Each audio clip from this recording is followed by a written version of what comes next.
अभी कल्पना सोरेन जो है हजारीबाग के गांधी मैदान पहुंच गई हैं। पहली बार हजारीबाग की धरती में पहुंची हैं कल्पना सोरेन जी, और देख सकते हैं क्या माहौल है पूरा हजारीबाग में।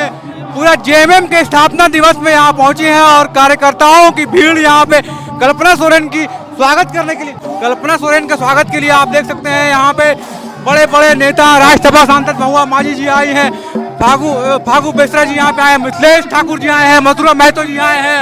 और देखिए किस तरह से कल्पना सोरेन जी मंच की तरफ जा रही हैं। ये देखिए आप किस तरह से हजारीबाग में पहली बार कल्पना सोरेन पहुंच चुकी हैं और फूल माला में जो है आज जेएमएम की स्थापना दिवस में माला चढ़ाने के लिए जा रही हैं।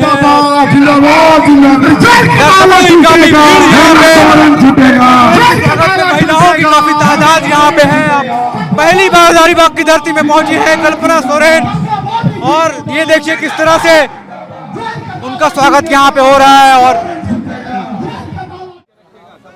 सुनील भैया थोड़ा नीचे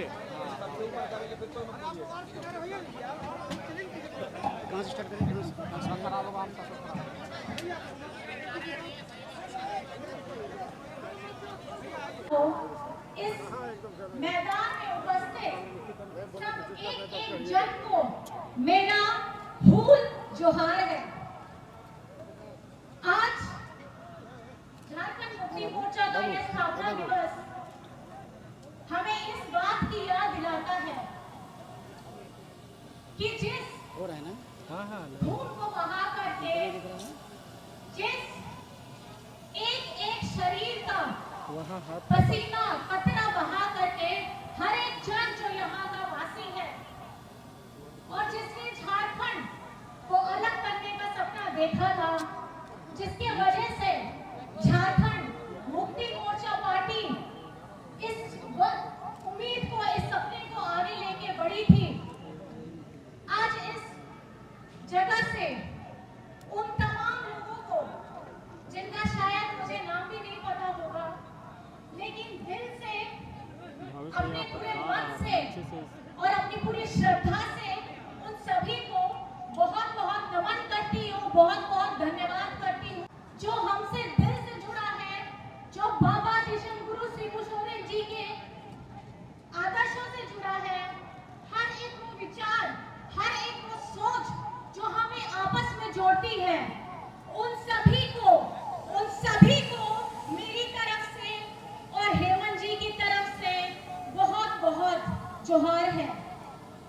आज सबसे पहले अपनी बातों को शुरू करने से पहले मैं यहाँ तमाम जितने लोग यहाँ बैठे हैं, बुजुर्ग बैठे हैं, माताएं बैठी हैं, बहनें बैठे हैं, छोटे छोटे बच्चे बैठे हैं, आप सभी से पहले मैं माफी मांगना चाहती हूँ कि आप लोग सुबह से तपती धूप में बैठते हुए हम सभी लोगों को सुनने के लिए और खास करके मुझे सुनने के लिए यहाँ पे इंतजार कर रहे थे। लेकिन मैं बहुत माफी मांगना चाहूंगी, उसमें एक और चीज जोड़ना चाहूंगी। हफ्ते में सिर्फ एक दिन होता है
और ये सिर्फ पिछले 4 सालों में पूर्ण बहुमत आने के बाद, हमारे गठबंधन के आने के बाद और आप लोगों के आशीर्वाद के बाद ये हुआ था।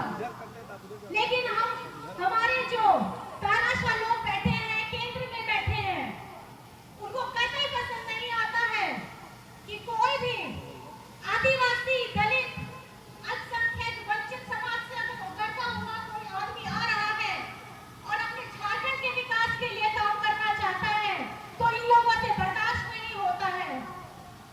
झारखंड में पहले भी सरकारें नहीं है, लेकिन सबसे ज्यादा सरकार जो समय लिया है वो भाजपा ने लिया था। इनको यही डर था कि पिछले 20 सालों से इनसे कोई काम नहीं हुआ। आज एक आदिवासी मुख्यमंत्री आके बैठ गया है, अरे ये तो बोका है, इससे कुछ ना होगा। आदिवासी का बच्चा है, क्या समझ में आता है? कुछ समझ में नहीं आता। लेकिन आज पूरे गर्व के साथ मैं ये कहती हूँ कि आपका अपना भाई जिस तरह से झारखंड वो पहला राज्य है, जब कोरोना हुआ था तो इसी मुख्यमंत्री ने, इसी आपके बेटा ने हमारे अपने मजदूरों को दूसरे राज्यों से ट्रेन से, बस से, हवाई जहाज से उस वक्त लेकर के आया जब हमारी केंद्र सरकार में जितने मंत्री बैठे थे, जितने किसी ने भी आगे बढ़कर के काम नहीं किया। ये वो व्यक्ति है, ये वो बेटा है जिसने सिर्फ हमारे यहाँ के देश, हमारे झारखंड के लोगों के लिए, जिसके बारे में सोचने वाले लोग सिर्फ एसी के कमरों में बैठते हैं। कोरोना के समय सब मत खिड़की कीजिए, लगा के मत बंद कर कीजिए, दिए। एक फ्रेम ले लीजिए, फिर हिलिए मत। फेसबुक, ट्विटर ऑन हो गया, इंटरनेट की मात्रा तेज हो गई, फ्री का डेटा बढ़ने लगा। किस लिए? अरे कोरोना ना हो जाए, भीषण बीमारी है, दूरी बना के रखिए। लेकिन आपका अपना बेटा अपनी जान जोखिम में डालकर अपने घर में हम लोगों को अलग करके बाहर के कमरे में रहता था। किस लिए रहता था? सिर्फ अपने लोगों के लिए जो बाहर से आ नहीं पा रहे हैं, उनकी मदद के लिए। जो गरीब, जिसको खाना नहीं मिलता था, उनको खाने का प्रबंध कराया गया। बाहर से लोगों को लाया गया, जिसकी यहाँ के बड़े बड़े नेता जो बोलते हैं ना कि हमने किया। शुरुआत सोच किसकी थी? आपके अपने बेटा की थी, आपके अपने हेमंत सोरेन जी की थी। और झारखंड वो राज्य है जहां से आप लोगों को पता होगा कि ऑक्सीजन की सप्लाई भी करने वाला कोरोना के समय में सबसे पहला झारखंड ही था, जो अपने राज्य को भी मरीजों में जो हमारे स्वास्थ्य लोगों को संबंधित कठिनाइयां हो रही थी, ऑक्सीजन टैंक की कठिनाइयां हो रही थी, अपने राज्यों को भी उपलब्ध कराया, दूसरे राज्यों में भी भेजा। ये वो हेमंत सोरेन है, ये वो बेटा है जिसने यहाँ के हर एक वर्ग के लिए उस समय काम किया जब सरकार बनते ही 2 साल तक यहाँ आपको पूछने वाला कोई नहीं था। सब अपने घर में अपने परिवारों के साथ सुरक्षित रहते थे। अपने घर में अपने परिवार के साथ इसलिए सुरक्षित रहते थे कि मुझे कुछ ना हो जाए। लेकिन ये मास्क पहन के, क्योंकि कोरम पूरा करना था, डेकोरम पूरा करना था। अगर मुख्यमंत्री उस समय वो मास्क नहीं पहनेगा तो बाकी कोई भी नहीं पहनेगा। सब उनको देखते थे, उनको करते थे कि वो किस तरीके से जा रहे हैं। बाकी कोई भी, अगर मेरा ये कहना है कि एक इंसान जिसको अपनी जान की परवाह नहीं, इसलिए परवाह नहीं क्योंकि उसका खुद का अपना राज्य, भूखे न सोए, अपनों से बिछड़ने का तकलीफ न सहे, ऐसा इनको बिल्कुल बर्दाश्त नहीं था। क्योंकि खून इनका डीएनए आदिवासी वाला है। और खुशनसीब हैं हम क्योंकि इनके पिताजी विश्व गुरु शिबू सोरेन जी हैं, जिन्होंने नंगे पांव बिना किसी संसाधन के साथ उस समय में महाजनों के खिलाफ अपना मोर्चा खोला था, जब उनके आगे पीछे चलने वाला कोई नहीं था।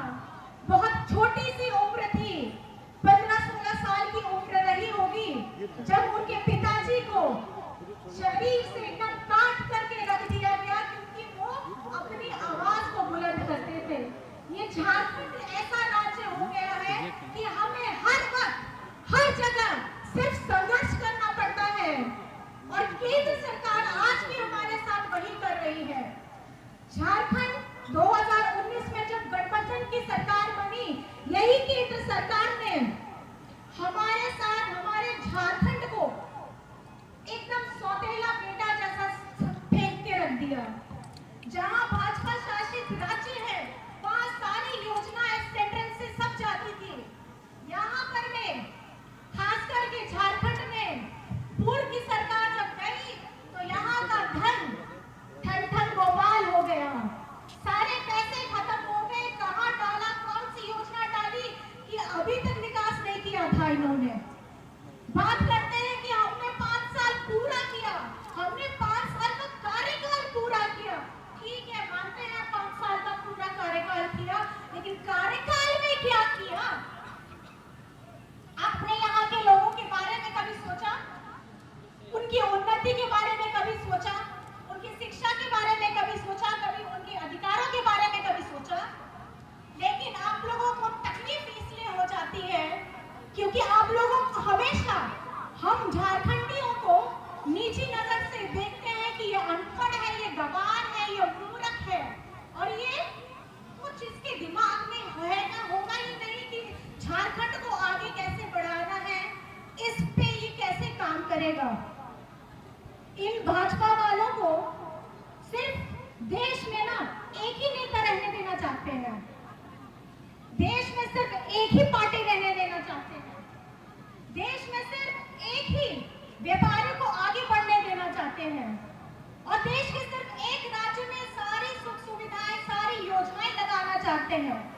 एक राज्य की भाषा, संस्कृति को ज्यादा उन्नति देना चाहते हैं। लेकिन यही एक रट लगाने वाले लोगों को हमारे इस देश में एक समान न्यूनतम मजदूरी लगाने में दिक्कत है, एक समान शिक्षा उपलब्ध कराने में इनको दिक्कत है, एक समान नजर से इस देश के सारे राज्यों को देखने में दिक्कत है,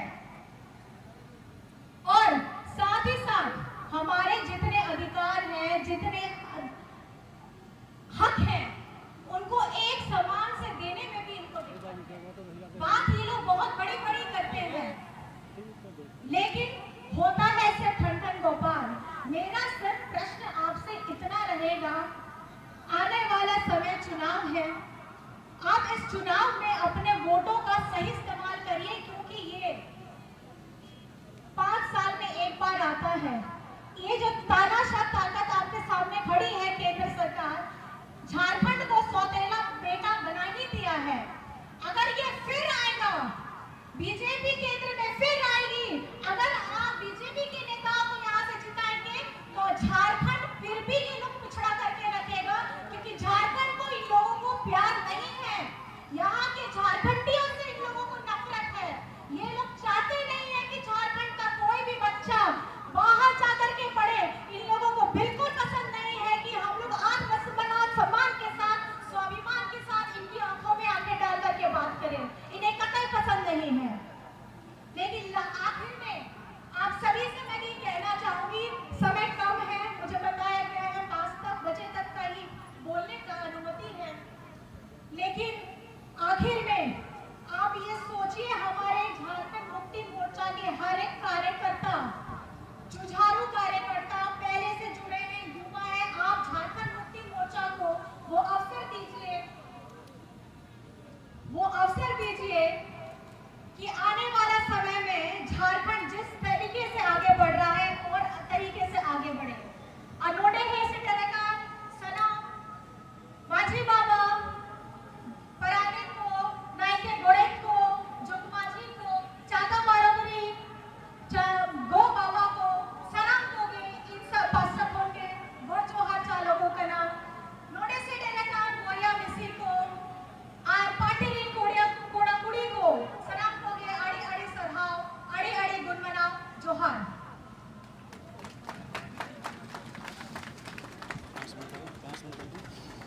हेलो